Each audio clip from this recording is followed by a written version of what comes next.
I want to thank you so much for letting me be a part of this celebration of transformation, and in my case, reinvention. Now, some of you will, if we get a slide up there, recognize my friend Kelly Wallace, who isn't with us today, but who is a newfound friend. We bonded over television war stories and what was to become her soon reinvention. So I think of transformation as reinvention. So this is what it is, just in case you're wondering. A journey of raw emotions. It's part arrogance, it's part insanity, trust me. It's part confidence to believe in your own vision. It's uncomfortable, it's unpredictable, it's scary, it's exciting, it's solitary, it's humbling, and it's so worth the risk. So you have to believe, first of all, in making the impossible possible. Like that M just has to go away. You have to believe. And in my case, I had a village. It took a village and a very high content of caffeine to get me where I am today. This village was composed of some of the most amazing women. Some of them were friends, some of them were strangers. They came from all walks of life. Because when I started this journey, it was like a very poorly cast season of Project Runway. What started in my garage evolved into the most amazing business. We closed last year at $44 million at retail. So the name of my speech is Reinvention as a Mother. And I love this quote so much by Sheryl Sandberg. I think it's so true. And so I want to just tell you a little once upon a time story that happened literally in another century when the 3 came before the 6 in my age. I was a svelte and leggy young woman living the life of an American in Paris. I fell in love with my Prince Charming. I had 2 beautiful babies and thought I would live happily ever after.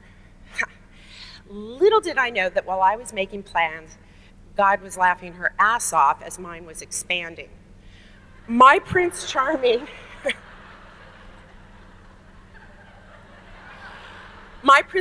had become considerably less charming, and our 2 beautiful babies had morphed into moody teenagers.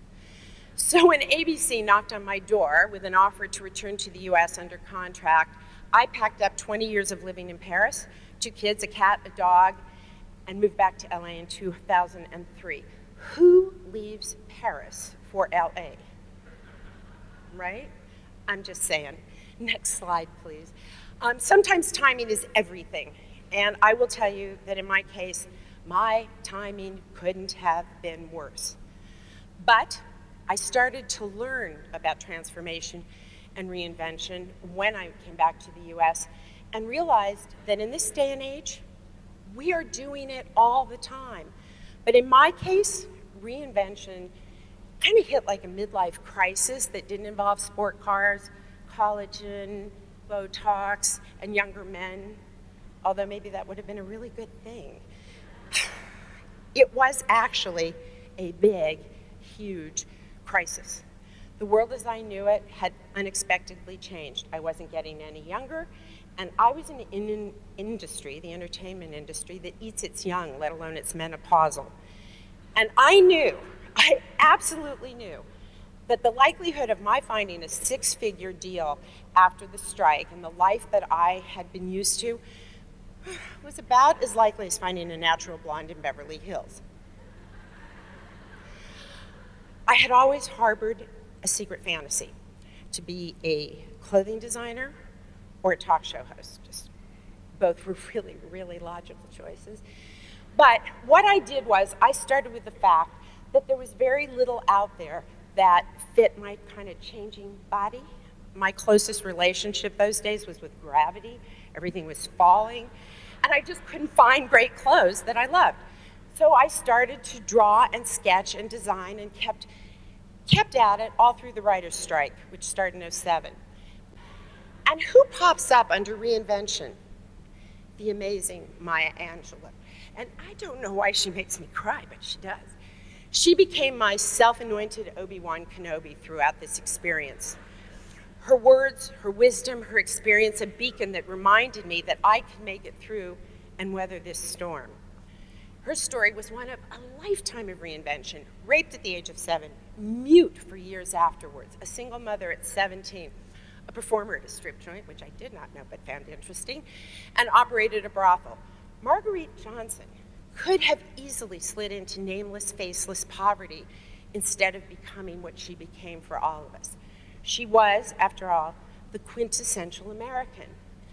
That's why we came to this country to begin with, to escape the old and create the new. If Maya Angelou could do all that, then maybe this white, Jewish, educated, American-born child of privilege could, design a shirt or two. So I began, and I really believe that my reinvention really did depend partly on arrogance and even more ignorance.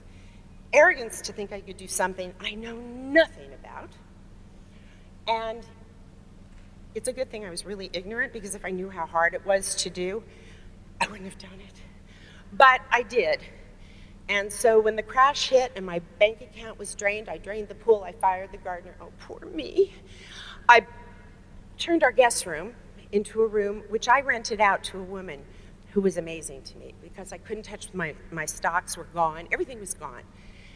And this woman came into our home, and during that period, someone who was spoiled and privileged and lucky, I learned to make meatloaf on Monday that was marinara sauce by Friday. My whole life changed, and my one goal was not to let the kids see, which was sort of a joke because I was a hot mess. When it's true, and my son's here, he'll tell you. When my investor pulled out, I left with one thing, because he lost everything too. I took the purchase orders I had, $250,000 from Nordstrom's and HSN and a few specialty stores, and I found a factory, and I made a deal with them, and the deal was really a bad deal. Please make my clothes, and I won't take any of the money. You can have it all. But I have to make the delivery. So on many nights, I would tuck my kids into bed. I would drive to El Monte, California.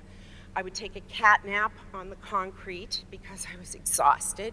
By 6 a.m., I was back in that house making breakfast and driving my kids to school in the car I had given to my daughter at 16 and took back because, of course, I couldn't keep the license on my car. Another big boo-hoo compared to what so many Americans went through. But it was, for me, a huge change. The good news, we delivered, but sleeping on factory floors and trying to raise 2 kids and keeping my sanity, this was so not sustainable. So I called my agents at CAA, and I hoped no one would see me schlepping this rack of clothes behind me. I walk in the agency, and the head of the agent says to me, "Marla, what are you doing with your rack of clothes in my agency?" I said, "Well, Brian, I have 2 children. You haven't gotten me work. I'm moving into your 6th floor conference room." And so he thought, I'm going to follow this crazy woman up there. And I showed them what I had made in my garage. I showed them these clothes that I had sewn in my garage, because I just had to keep moving forward. There was no other choice. But I can tell you there's collateral beauty in every step of life, and even the worst of times can be the best of times, particularly for reinvention, to reinvent yourself and your perspective. I can tell you that in your 20s, you get hired for your potential. Hello up there. In your 30s, you get hired for your skill set, right? In your 40s, it's for your track record. And then you hit 50, you have a hot flash, and you start to wonder, what am I going to do with the rest of my life? And it's a really good time to get in touch with your new potential. I knew starting out I was going to make way less money than I was used to. I did not have a powerful title or an impressive anything, really. Starting my own clothing business was a little bit of a risk, but I learned never to chase the money, chase your passion. I can tell you, if you do chase your passion and you do it well, and it's not easy, the money comes. Finding a new potential in myself at 50 gave me a whole new lease on life. But I had to be willing to move outside my comfort zone, that is for sure. I had to be willing to fail and replace my pride with a strong belief in my new potential. I couldn't look back to what I used to do, but only what lies ahead.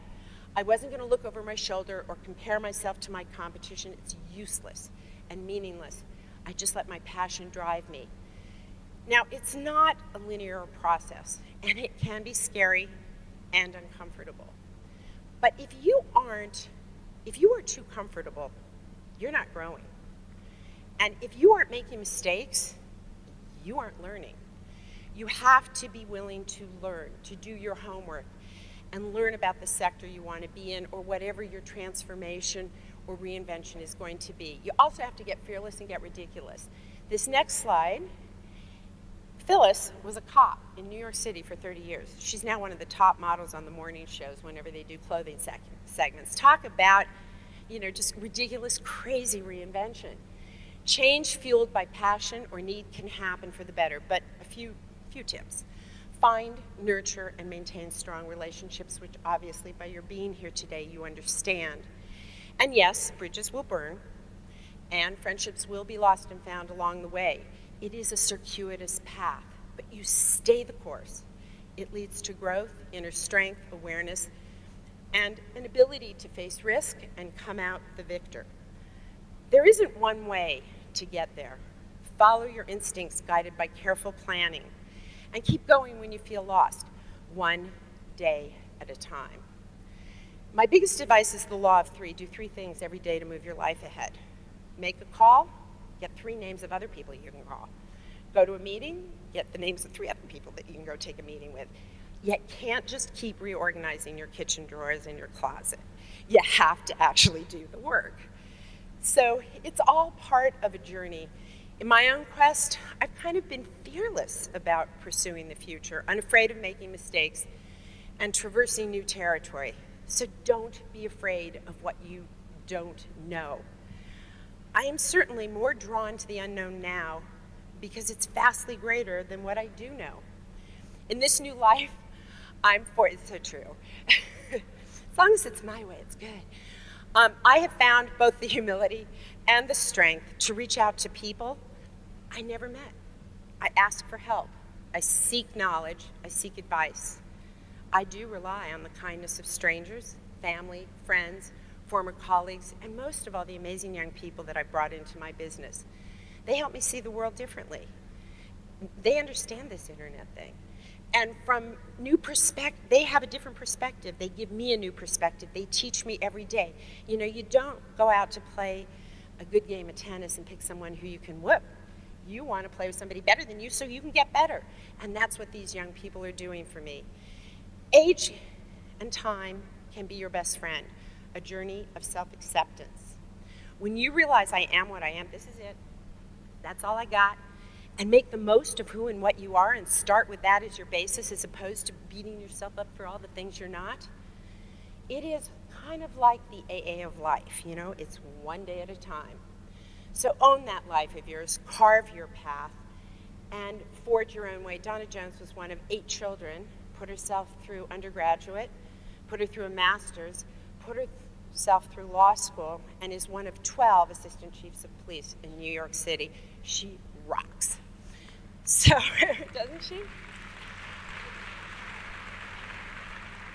So, what began in my garage a decade ago as a what if has evolved into a not too bad, and is a global brand and far exceeded my wildest expectations. It's opened up at this stage of my life incredible new doors. Look, I got to come here and do this. Cool, huh?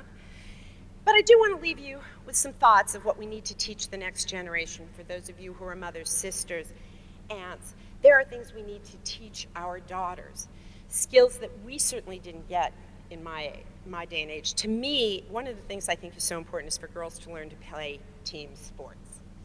Now, to me, team sports was going shopping together.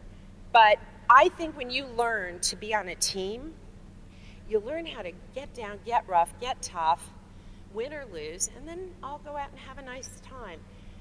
Women aren't your competitors, by the way. Everyone is, unless you decide that only you should be competing with yourself.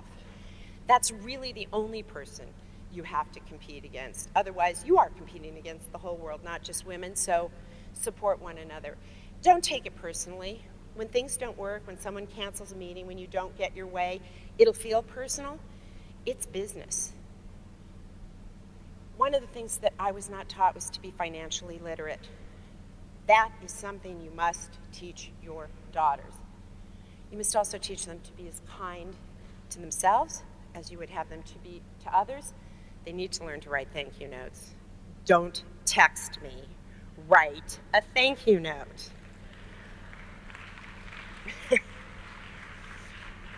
Don't burn bridges, and above all, believe in yourself. But I couldn't resist ending without this quote from Madeleine Albright, because I love it. There is a special place in hell for women who don't help other women.